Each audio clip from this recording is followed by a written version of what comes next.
Hi there, this is Miss Barbara, and I'm looking forward to sharing the lesson with you today. Before we get started with our lesson, let's say our affirmation together. So remember, we say our affirmation 3 times, and we say it to help us remember the truth of it. So I'll say it once, and then if you could repeat it twice more with me, I would love that. So here we go. I am a part of all creation. You ready to say it with me? I am a part of all creation. I am a part of all creation.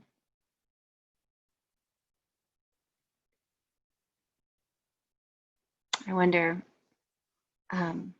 what you think about that, what that means to you.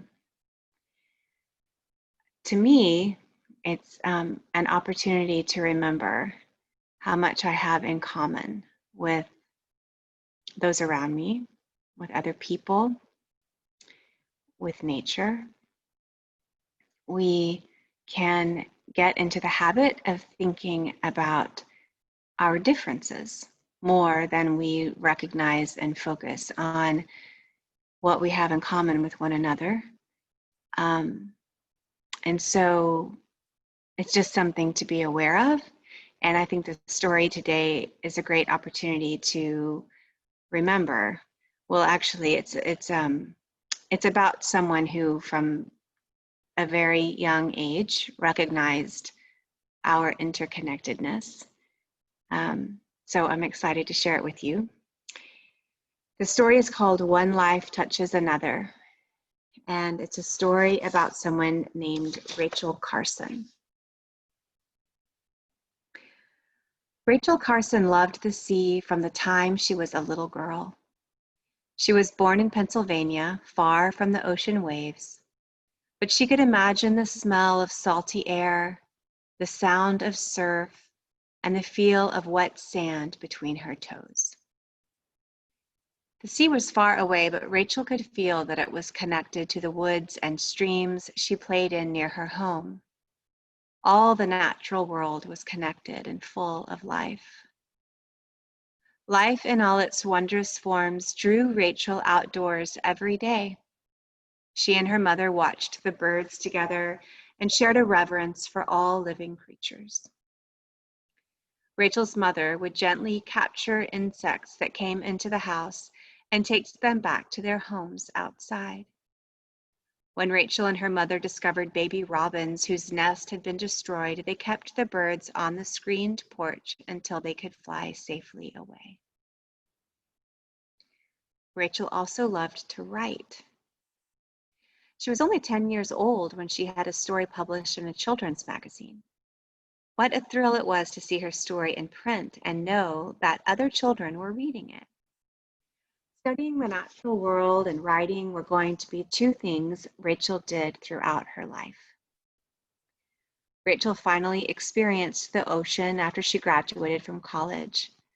She had become a biologist, a scientist who studies living things, and she had a chance to learn and work for a while at a special laboratory right next to the ocean. She was overjoyed to see and touch ocean animals in their natural homes for the first time. Rachel built a house where she could see the ocean from her front door, and she never grew tired of watching the water from her viewpoint on the land. An amazing phenomenon can be seen in the ocean at night if you are lucky to be in the right place.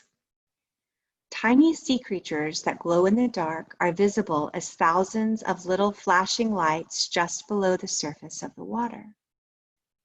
Rachel and her niece were watching these lights one night when Rachel noticed one light separate from the others and fly up from the water. As it flew close to them, Rachel realized it was a firefly, not an ocean creature like the other lights. The little firefly flew down to the water and seemed to be trying to get close to the other firefly-like glowing creatures. But it was doused with salt water and wound up rolling around in the sand. It surely would have drowned, but Rachel rescued the little firefly and put it in a bucket to dry off its wings. The firefly incident was just one experience that convinced Rachel that all life is interconnected. Animals and plants may seem separate, but they depend on each other in one large ecosystem. When a leaf falls from a tree, a worm eats it. A robin may come along and eat the worm. The robin lays eggs and passes along what it ate to the baby robins. The ocean waters are home to millions of tiny sea creatures that drink the water, fish that eat the little creatures, and bigger fish that people eat. The tide pools are full of creatures that need the land and the sea to survive. A friend told Rachel about seeing many birds die after DDT was used near her home. DDT is a chemical that was sprayed in the air and on plants to kill insects that could be harmful to crops and people. But the people using the spray didn't understand that when you kill one form of life, other lives are also affected. Rachel learned everything she could about DDT and other harmful chemicals. She found out that some animals were in danger of becoming extinct because of the use of DDT. She also found out that DDT was making people sick. Rachel was a scientist and a writer. It was natural for her to write a book to help people understand what might happen if we forget how the world is shared by all living things. She called the book Silent Spring. It was the first book about the dangers of using chemicals written for everyone, not just for scientists. Many things began to change after Rachel wrote Silent Spring. Other people joined Rachel in speaking out about caring for all life. People started to use chemicals differently, and some laws were changed to help protect the natural environment. Many others began to understand the interconnection of the natural world and to feel inspired by how beautifully creation was made to work together. I think I might have mispronounced or misstated the name of Rachel Carson's book in the first time. It's called Silent Spring. And it was a really important book that led to a lot of change in our laws to protect the environment. So she made a huge difference in this world by recognizing from the time that she was young how by observing nature and by sensing a connection between herself and nature and among all of the creatures that she was observing in the world, and just by her interest and fascination in the ocean. So I'm grateful to her and grateful that I get to share her story with you today. We have a few discussion questions. The first one, we have three.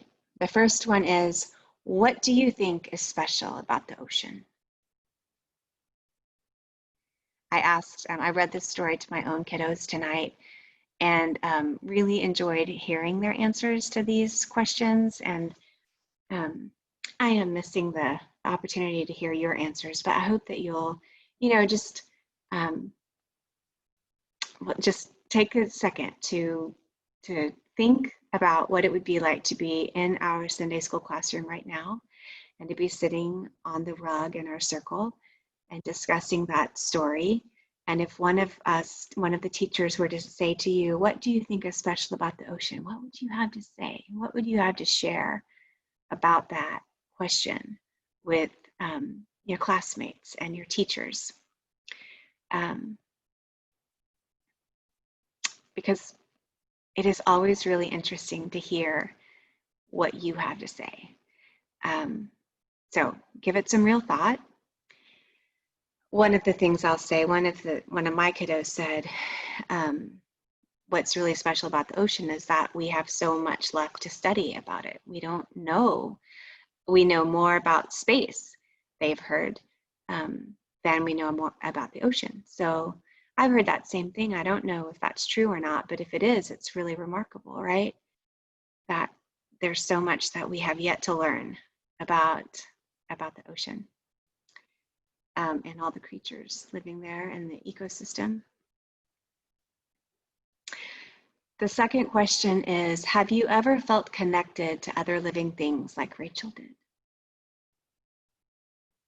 It's a big question.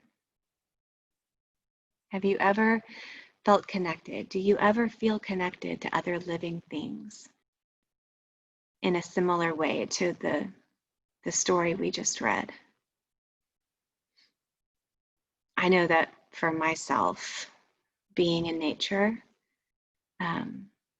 can be very, it can have a big effect on my mood. It can really change how I'm feeling in a day if I spend a little bit of time outside. And so that is a kind of connection, I think. I wonder if you have any experience like that. And last question is, what do you like to do that might continue into your adult life? I love that question. You know, a lot of times I've heard when adults are wondering what profession, what job they want to have, one of the questions that will be asked of them is, what did you love to do when you were a kid? And so it's great if right now you can pay attention to what you love to do. It, you know, can be inspiring for your whole life to think about what it is that really brings you a lot of joy. For Rachel Carson, she was really interested in the ocean, and it led to a lifelong passion and to really important work that changed, that made a big impact. So think about what you enjoy spending your time doing, and when we get to be in the classroom together again, I'd really love to hear some of your answers to that question. So I hope you enjoyed the story. I enjoyed sharing it with you. Let's end with our prayer for protection. The light of God surrounds us. The love of God enfolds us. The power of God protects us. And the presence of God watches over us. Wherever we are, God is, and all is well. We love you. We bless you. We appreciate you. And we behold the Christ in you. Okay, until next time. Bye-bye.